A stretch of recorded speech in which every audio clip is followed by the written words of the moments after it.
Oui, alors bonjour, plutôt bonsoir en fait les amis. Je vais essayer de partager avec vous ma première expérience avec Welteron Bank, dont le compte a été ouvert au nom de mon épouse. Vous en faites pas, j'ai toutes les autorisations. Donc voilà. Alors on va vivre ensemble cette expérience. Donc je vous dirai en fait à quoi elle ressemble, la petite bête comme je l'appelle. Très bien designée en fait. Donc on peut le voir avec les drapeaux des différents pays.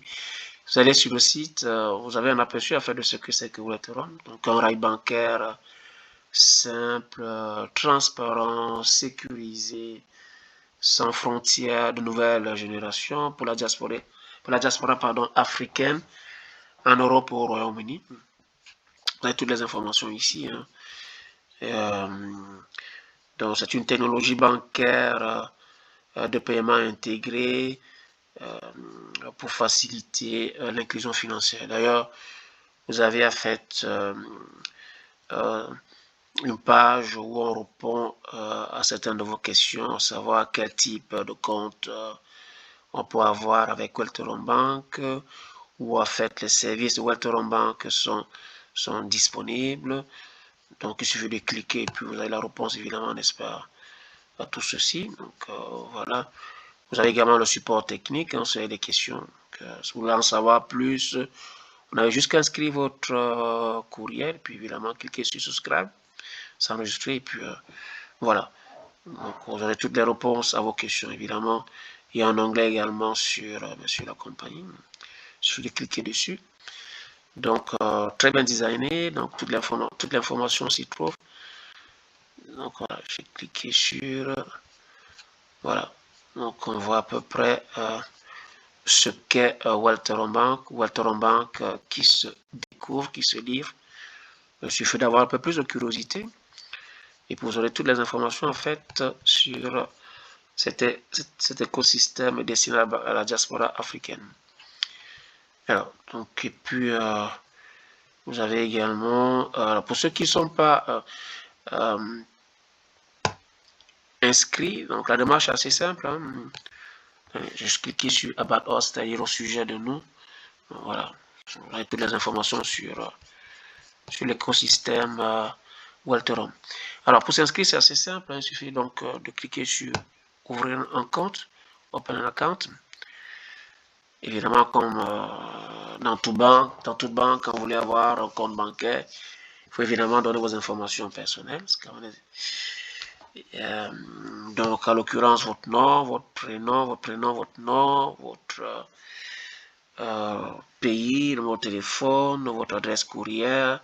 Vous créez un compte et puis vous cliquez sur Soumettez. Évidemment, il y a une deuxième page qui s'affiche. On demande certaines informations additionnelles.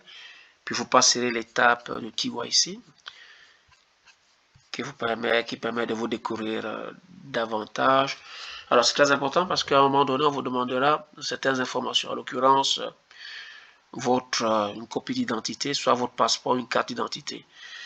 Alors on demandera en fait d'en fournir une copie. Il faut bien que la photo c'est très important, la photo du passeport, que tous les bords du passeport ressortent, ainsi que la preuve d'existence la preuve de résidence que l'on vous demandera, qui peut être une facture d'électricité ou alors en fait une facture de téléphone.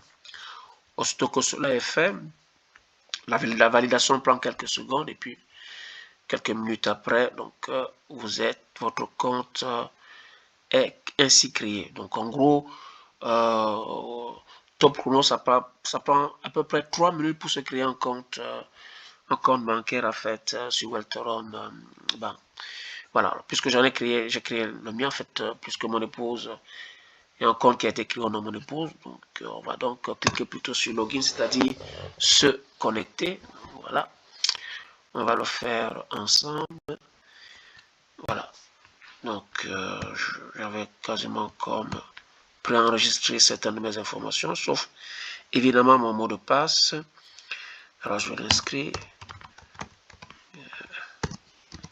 J'espère qu'il n'est pas visible. Voilà. Alors, il faut comprendre également que sur Weltorum, ce qui est fantastique, donc, aussitôt vous êtes connecté, vous voyez login, il y a ce qu'on appelle le login password, c'est-à-dire le mot de passe de connexion. C'est le deuxième niveau donc, de connexion. Vous avez donc un deuxième niveau qui est, vous allez le voir tout de suite, cela va s'afficher. Donc, ce qu'on appelle ça le transaction password, c'est-à-dire le mot de passe transactionnel, qui peut être considéré comme étant un PIN, un code PIN en fait. Un code PIN, il faut bien le prononcer. Vous allez que les 4 heures du matin ici, et puis je n'arrête pas de découvrir Weltorum. Voilà. Alors, le code PIN transactionnel. Alors, j'espère que je ne l'ai pas oublié. Voilà. Très bien. Donc, connexion. Alors, donc, on va entrer dans le cœur même de Weltorum Bank, voir à quoi il ressemble. On découvre tout sur son simplicité, au nom de l'utilisation.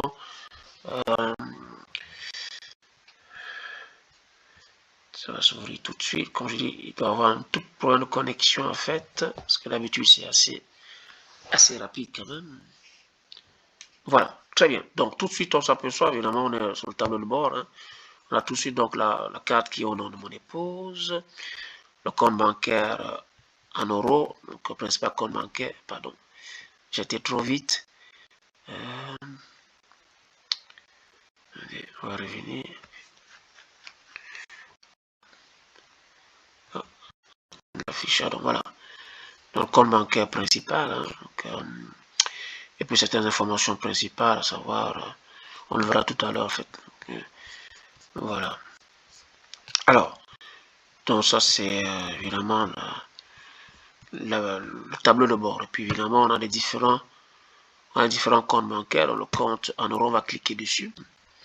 Alors, pour le moment, il est crédité, il y a des euros-dollars. Alors, je n'ai pas encore fait un dépôt, mais dans les prochains jours, évidemment, je ferai un dépôt. Pour le moment, il est à 0$. Alors, vous voyez là toutes les informations qu'un compte a qui sont disponibles dans mon compte en euros. Parce qu'il faut bien le comprendre, Weltorum Bank vous donne la possibilité d'avoir un compte multidevise. Donc, vous avez un IBAN, un numéro de compte, un IBAN ici. Donc, je vais peut-être le mettre en surbrillance. Vous avez un numéro de compte bancaire ici également, et puis un BIC.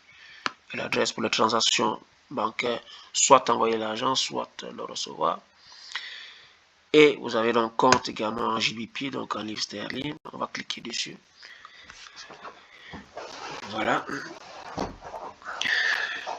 Donc, en attendant qu'il s'ouvre aussi. Voilà, donc je dois voir que ce compte il a été crédité ce matin. Je dois dire merci à Chikosi qui m'a envoyé 10 livres sterling. Donc voilà, donc compte, de son compte Weltorum Bank à celui de mon épouse. Et ça s'est fait quasiment de ça en moins d'1 minute. Donc l'argent était déjà disponible. On peut d'ailleurs voir en fait l'historique ici. Hein. Donc 11 livres sterling ont été envoyés. Vraiment, des francs ont été prélevés, hein, donc même pas 1 euro. Parce que le montant qui a été envoyé, c'est un montant de 11 pounds. Et là, je reçois 10 pounds 69. Donc, je dis que les frais sont vraiment minimes. Donc, la date, le numéro de transaction, les détails sur celui qui envoie l'argent. Et puis, si on va avoir une copie, on peut cliquer sur PDF. Alors, donc, pourquoi est-ce que marque téléchargement bloqué? On va le débloquer. Ok. Donc, voilà. On va donc l'ouvrir de nouveau. Voilà. Alors, j'ai donc en PDF l'historique. Je vais l'ouvrir. Alors, j'ai ici l'historique en fait du transfert qui a été fait aujourd'hui même. Vous voyez que c'est assez pratique. Hein. Donc, la date, le montant et puis le statut en fait de la transaction qui a été faite qui m'a complété. C'est-à-dire que je l'ai reçu, je l'ai encaissé. Voilà. Donc, on va la fermer cette page. Et puis, donc, s'il y en a plusieurs, on peut cliquer sur... parce que plus vous faites des transactions, plus évidemment, elle s'affiche ici. Puisqu'il n'y en a qu'une seule, donc il n'y a pas de... Parce qu'il y en a plusieurs, vous pouvez cliquer sur Next ou alors sur Preview, ça fait.